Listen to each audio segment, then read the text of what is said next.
Hello viewers, कैसे हैं आप सब लोग। उम्मीद करता हूं कि आप सब खैरियत व आफियत से होंगे। हमारे अब तक के जो प्रीवियस लेक्चर्स हुए हैं उसमें जो हमारा सबसे लास्ट लेक्चर था उसमें हम लोगों ने पर्सन्स के हवाले से डिस्कशन की थी। 7 किस्म के पर्सन्स हमने जो है वो डिस्कस किए थे। अगर किसी ने अभी तक प्रीवियस लेक्चर्स नहीं देखे हैं तो जाकर सबसे पहले उन प्रीवियस लेक्चर्स को देख लीजिए, ठीक है। और हाँ, चैनल को सब्सक्राइब ज़रूर कर लीजिएगा। चलिए आज की वीडियो की तरफ चलते हैं बिना मज़ीद टाइम को ज़ाया किए। आज हम डिस्कस करने जा रहे हैं कि जो 7 किस्म के पर्सन्स हैं ना, ठीक है, टैक्सेशन में under the income tax ordinance 2001, उन 7 किस्म के पर्सन्स को मजीद क्लासिफाई कैसे किया जाता है, ठीक है। यानी किस किस्म की क्लासिफिकेशन, आइदर वो रेजिडेंट है या वो नॉन रेजिडेंट है। ये बड़ा टर्म आपने सुनी होगी। और जो एग्जाम्स वगैरह होते हैं इंस्पेक्टर इनलैंड रेवेन्यू के, और जो इंटरव्यू जो है कंडक्ट होगा, तो इंटरव्यूअर जो होता है इंटरव्यू के पैनल में, वो लाजमी इस हवाले से पूछता ज़रूर है आपकी अंडरस्टैंडिंग को चेक करने के लिए कि जो रेजिडेंट जो है वो रेजिडेंट क्या होता है या नॉन रेजिडेंट क्या होता है, ठीक है। तो आइए आज की वीडियो से स्टार्ट लेकर के अगली 1-2 वीडियोस और जो है हम रेजिडेंट एंड नॉन रेजिडेंट के कॉन्सेप्ट को बहुत अच्छे से समझेंगे, ठीक है। तो क्लासिफिकेशन जो है वो पर्सन की मजीद 2 कैटेगरीज में की जाती है। Under the income tax ordinance 2 मजीद कैटेगरीज जो है वो पर्सन की क्लासिफाई की गई है। एक हमारे पास है रेजिडेंट पर्सन और दूसरा हमारे पास होता है नॉन रेजिडेंट पर्सन। अच्छा, अगर रेफरेंस की बात करें तो ये दोनों आपको इनकम टैक्स ऑर्डिनेंस 2001 के सेक्शन 81 में मिलेंगे। सेक्शन 81 में इन दोनों को के बारे में जो है वो आपको मिल जाएगा, आप जाकर के उसको पढ़ भी सकते हैं। अच्छा, जो रेजिडेंट पर्सन होता है उसकी टैक्सेशन के हवाले से अगर हम बात करें तो उसकी टैक्सेशन कैसे होगी। रेजिडेंट पर्सन वो पर्सन है जिसको पाकिस्तान में लॉ कहता है कि ये रेजिडेंट है, ये यहां का है, ठीक है। तो उसकी टैक्सेशन कैसे है कि पीएसआई, पाकिस्तान सोर्स इनकम, मैं बताऊंगा क्या होता है ये, and FSI, foreign source income, इन दोनों को ऐड करके दोनों की दोनों जो है वो पाकिस्तान में टैक्स होंगे। दोनों के दोनों पाकिस्तान में, यानी कि अगर एक पर्सन है उसका एक कारोबार है, वो पाकिस्तान में उस कारोबार से अर्निंग करता है, वो कमाता है, ठीक है। लेट्स सपोज कि वो 10 मिलियन जो है 10 मिलियन एनुअली इससे कमा रहा है, और उसके बाद उसने कुछ ऐसे प्रोजेक्ट्स भी ले रखे हैं फॉरेन से कि जहां से वो डॉलर्स में अर्निंग कर रहा है, पाउंड्स में अर्निंग कर रहा है, या किसी और तरीकेकार से अर्निंग कर रहा है। लेट्स सपोज कि यहां से वो 2 मिलियन मजीद जो है वो सालाना अर्न कर लेता है, 2 मिलियन, 3 मिलियन, 4 मिलियन वो मजीद अर्न कर लेता है यहां से। तो इसकी टैक्सेशन पाकिस्तान में रेजिडेंट पर्सन की टैक्सेशन कैसे होगी कि आप इन दोनों को ऐड करेंगे तो 12 मिलियन पर जो है वो टैक्स लगेगा पाकिस्तान में रेजिडेंट पर्सन पर, अकॉर्डिंग टू द लॉ, ठीक है। 12 मिलियन पीएसआई प्लस एफएसआई दोनों ऐड होकर के टैक्स लगेगा, ठीक है। ओके, अब सेकंड आता है फिर हमारे पास नॉन रेजिडेंट पर्सन। अब ये जो नॉन रेजिडेंट पर्सन है ये क्या है। नॉन रेजिडेंट पर्सन को लॉ कहता है ये एक ऐसा पर्सन है जिसे हम पाकिस्तान में रेजिडेंट कंसीडर नहीं करते, तस्वुर नहीं करते। इसके रूल्स हैं, इसके कुछ रूल्स हैं जो हम अगले लेक्चर्स में जो है वो डिस्कस करेंगे कि उन रूल्स को अगर आपने अच्छे से समझ लिया, आप कभी गलती नहीं करेंगे कि कौन सा टैक्स पेयर या कौन सा पर्सन रेजिडेंट है और कौन सा नॉन रेजिडेंट है, ठीक है। तो इसकी अगर टैक्सेशन के हवाले से बात करते हैं, नॉन रेजिडेंट पर्सन की टैक्सेशन के हवाले से अगर बात करते हैं तो नॉन रेजिडेंट पर्सन की सिर्फ और सिर्फ पीएसआई, पाकिस्तान सोर्स इनकम जो है वो पाकिस्तान में टैक्स होती है। एफएसआई यानी फॉरेन सोर्स इनकम जो है वो पाकिस्तान में टैक्स नहीं होती, क्योंकि वो ऑलरेडी उसके उसका जो अपना नेटिव कंट्री है वहां पर उसका जो ओरिजिन कंट्री है वहां पर उसको टैक्स किया जा रहा है। तो अगर हम यहां पर एफएसआई को भी ऐड कर देते तो उसकी एक स्पेसिफिक एक सर्टेन इनकम ऐसी हो जाती जो डबल टैक्स हो रही होती, यानी उसके अपने रेजिडेंट कंट्री में भी और पाकिस्तान में जहां पर वो नॉन रेजिडेंट है। ठीक हो गया। तो यहां पर एफएसआई जो है यानी उसकी फॉरेन सोर्स इनकम जो वो अपनी ओरिजिन ऑफ जो कंट्री ऑफ ओरिजिन से कमा रहा है, ठीक है, ओरिजिनल कंट्री या नेटिव कंट्री जिसको हम कह सकते हैं, वहां से जो अर्निंग कर रहा है वो पाकिस्तान में टैक्स नहीं होती, लेकिन पाकिस्तान से जो अर्निंग करेगा वो उसमें पाकिस्तान में टैक्स होगी। ठीक है। अच्छा, यहां पर एक कॉन्सेप्ट बताना बड़ा जरूरी समझता हूं मैं। ये बेसिकली जो हमारे टैक्सेशन सिस्टम में ये दो प्रिंसिपल्स है, ठीक है। ये रेजिडेंस प्रिंसिपल कहलाता है। यानी अगर आप किसी इनकम को टैक्स करना चाहते हैं तो दो प्रिंसिपल्स हैं जिनको फॉलो करके टैक्सेशन सिस्टम में जो है वो टैक्स किया जाता है। एक रेजिडेंस प्रिंसिपल कहलाता है। रेजिडेंस प्रिंसिपल क्या होता है कि आप रेजिडेंस नेचर को देख करके टैक्सेशन जो है वो अप्लाई कर रहे होते हैं, टैक्स अप्लाई कर रहे होते हैं, किस तरीके की टैक्सेशन जो है वो लगेगी, कि कौन कौन सी इनकम को टैक्स करना चाहिए अंडर द लॉ।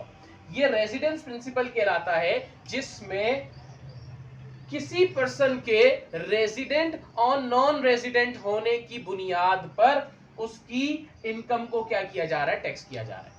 ठीक है। जैसे ये रेजिडेंट पर्सन है तो हमारा लॉ क्या कहता है, चूंकि ये पाकिस्तान में रेजिडेंट है, ये दुनिया में जहां से पैसा कमाएगा हम उस पूरे ओवरऑल कमाए हुए पैसे को ऐड करके फिर हम उस पर जो है वो टैक्स करेंगे। ठीक है। फिर हमारे पास एक आता है सोर्स प्रिंसिपल। सोर्स प्रिंसिपल जो है ये कहां पर यूज किया गया हमारे टैक्सेशन सिस्टम में, नॉन रेजिडेंट। अगर एक पर्सन है वो पाकिस्तान में रेजिडेंट ही नहीं है, ठीक है, पाकिस्तान में वो रेजिडेंट नहीं है, तो वो कहेगा मैं टैक्स क्यों दूं, तो यहां फिर सोर्स प्रिंसिपल अप्लाई होता है। सोर्स प्रिंसिपल से मुराद कि टैक्स लॉ ये कहेगा कि चूंकि आप नॉन रेजिडेंट हैं, आप कमाते नहीं है, यहां पर रहते नहीं है, यहां पर आपकी जो लिविंग जो डेज हैं, यानी आप जो रह रहे हैं यहां पर आपके जो 183 डेज या इससे कम है, आप नॉन रेजिडेंट है, ठीक है, आप रेजिडेंट नहीं है यहाँ के, लेकिन आप जो इनकम पाकिस्तान में कमाएंगे वो उसकी टैक्सेशन पाकिस्तान में होगी, पाकिस्तान में आपको उस इनकम पर टैक्स पे करना पड़ेगा। ये सोर्स इनकम कहलाता है। देखिए ना, यहाँ पर सोर्स ऑफ इनकम को बेस बनाया गया टैक्सेशन के लिए। यहां पर किसको बेस बनाया गया, यहां पर रेजिडेंस को बेस बनाया गया कि चूंकि पाकिस्तान के रेजिडेंस हो तो दुनिया में जहां से भी इनकम कमा लो, पाकिस्तान में तुमने ओवरऑल पूरी इनकम को ऐड करके, जितने भी सोर्सेज हो भले, ऐड करके आपने टैक्स देना है। ठीक है। अब देखिए इनकम जो है, यहां पर चूंकि इनकम का जिक्र आया तो इनकम को समझना बड़ा जरूरी है। इनकम हमारे पास दो किस्म की है जिनका जिक्र यहां पर आया है, वैसे तो बहुत सारी किस्म की इनकम है, ठीक है। यहां पर जो जिक्र आया है वो पीएसआई और एफएसआई का आया। तो पीएसआई क्या होती है, Pakistan source income. Pakistan source income क्या है, that income which is earned in Pakistan, वो इनकम जो किसी भी जरिए से आप पाकिस्तान में कमाते हो, पाकिस्तान सोर्स इनकम कहलाएगी। और फिर इनकम की दूसरी कैटेगरी क्या आती है हमारे पास, फॉरेन सोर्स इनकम। ठीक है। फॉरेन सोर्स इनकम मींस कि वो income, that income which is earned outside of Pakistan, यानी ऐसी इनकम जो पाकिस्तान में रहते हुए आप किसी भी अब्रॉड कंट्री से, किसी भी फॉरेन कंट्री से आप जो है वो अर्न कर रहे हो, यानी बाहर से आप अर्न करके पाकिस्तान में ला रहे हो, तो ये हमारे पास क्या कहलाती है, फॉरेन सोर्स इनकम कहलाती है। ठीक है। अगर एक पर्सन रेजिडेंट है तो इन दोनों को ऐड करके रेजिडेंट पर्सन के लिए टैक्स किया जाएगा under the income tax ordinance 2001 law in Pakistan. लेकिन अगर एक पर्सन नॉन रेजिडेंट है तो लॉ कहता है एफएसआई हटा दो, एफएसआई हटा दो, फॉरेन सोर्स इनकम, क्योंकि वो अपने कंट्री ऑफ ओरिजिन में उस इनकम पर ऑलरेडी टैक्स दे रहा है, लिहाजा सिर्फ उसकी पाकिस्तान सोर्स इनकम पर टैक्स लगाओ। सही है। तो ये टैक्सेशन सिस्टम जो है वो रेजिडेंट पर्सन और नॉन रेजिडेंट पर्सन के केस में होता है। दोबारा याद रखिएगा, बड़ा इंपॉर्टेंट पॉइंट है कि रेजिडेंट पर्सन के केस में पीएसआई और एफएसआई, पाकिस्तान सोर्स इनकम और फॉरेन सोर्स इनकम, दोनों को ऐड करके टैक्स लगेगा, जबकि नॉन रेजिडेंट पर्सन के केस में सिर्फ पाकिस्तान सोर्स इनकम पर टैक्स लगेगा। अगर एग्जामिनर पूछता है कि ऐसा क्यों है, तो आप उसको ये बता सकते हो कि उसकी फॉरेन सोर्स इनकम पर तो ऑलरेडी टैक्स कट रहा होगा ना, जो उसका कंट्री ऑफ ओरिजिन है वहां पर, क्योंकि ठीक है ना। तो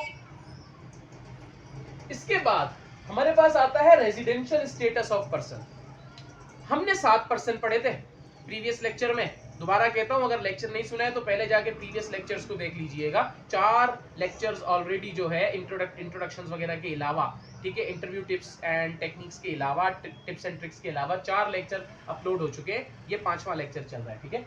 तो रेजिडेंशियल स्टेटस ऑफ पर्सन में हमारे पास, हमने पर्सन में देखा था 7% थे, ठीक है। जो हम लोगों ने 7 पर्सन्स पढ़े, उन 7 पर्सन्स को कैसे डिस्ट्रीब्यूट किया गया है रेजिडेंट और नॉन रेजिडेंट में। अच्छा, उनमें से कुछ ऐसे हैं जो है ही रेजिडेंट, वो नॉन रेजिडेंट में नहीं आ सकते। कुछ ऐसे हैं जो है ही नॉन रेजिडेंट लेकिन रेजिडेंट में नहीं आ सकते। लेकिन कुछ ऐसे भी हैं उन पर्सन्स में कि जो समटाइम्स रेजिडेंट होंगे, समटाइम्स नॉन रेजिडेंट्स होंगे, according to the rules specified, ठीक है। जो रूल्स स्पेसिफाई किए गए हैं हम डिस्कस करेंगे अपने नेक्स्ट लेक्चर में। अच्छा, अब रेजिडेंट और नॉन रेजिडेंट जो है, जो हम 7 पर्सन्स हैं, उनको किस तरीके से जो है वो डिस्ट्रीब्यूट करते हैं या हम उनको डिवाइड करते हैं।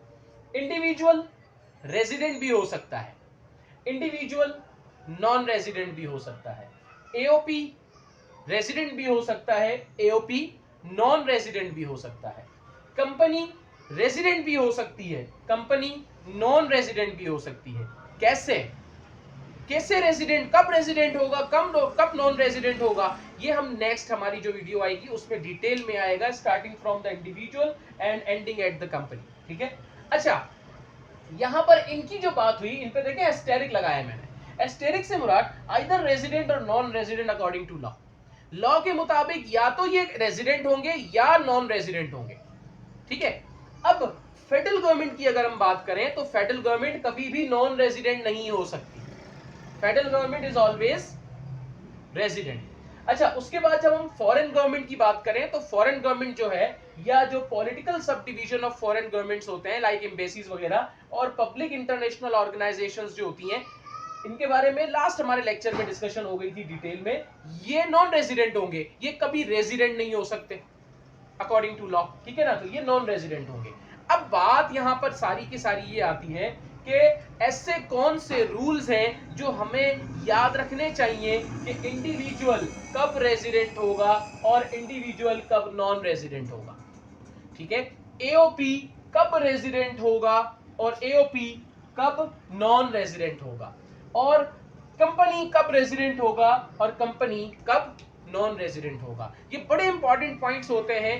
ये रूल्स अगर आपको याद हो, अगर ये रूल्स आपको अच्छे तरीके से समझे हुए हो, तो ग्रेट चांसेस हैं कि आप कभी गलती नहीं करेंगे कि इंडिविजुअल कब रेजिडेंट और कब नॉन रेजिडेंट होगा। इसके हवाले से हम अपने नेक्स्ट लेक्चर में कुछ क्वेश्चंस जो हैं उनको भी डिस्कस करेंगे। पहले तो मैं आप लोगों को बहुत अच्छे तरीके से रूल्स बता दूंगा, समझाऊंगा, और आपने समझना है। रट्टा मारने की या याद करने की कोई इसमें ऐसी कोई चीज नहीं है, समझ लें, आप कभी गलती नहीं करेंगे, ठीक है। तो आज के लेक्चर को, जिसमें हमने इंट्रोडक्शन लिया किसका, कि पर्सन को क्लासिफाई किया गया है रेजिडेंट और नॉन रेजिडेंट में, फिर रेजिडेंट की टैक्सेशन कैसे है, नॉन रेजिडेंट की टैक्सेशन कैसे है, रेजिडेंस प्रिंसिपल और सोर्स प्रिंसिपल को हमने सरसरी तौर पर डिस्कस किया। फिर पीएसआई और एफएसआई क्या होती हैं, 2 कैटेगरीज जो है इनकम की, इनको हमने डिस्कस किया। अच्छा, इनको डिस्कस करने के बाद हम आए थे जो हमारे 7 पर्सन्स हैं, उनका रेजिडेंशियल स्टेटस क्या है। तो हमें यह पता चला कि उसमें से जो 3 हैं, इंडिविजुअल, एओपी और company, according to the rules specified, ये समटाइम्स रेजिडेंट होंगे और समटाइम्स नॉन रेजिडेंट होंगे। कुछ रूल्स को फुलफिल करना होता है, ठीक है।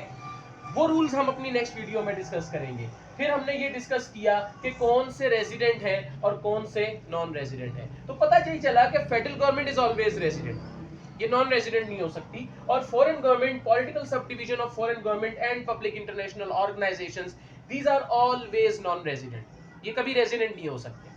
ठीक हो गया।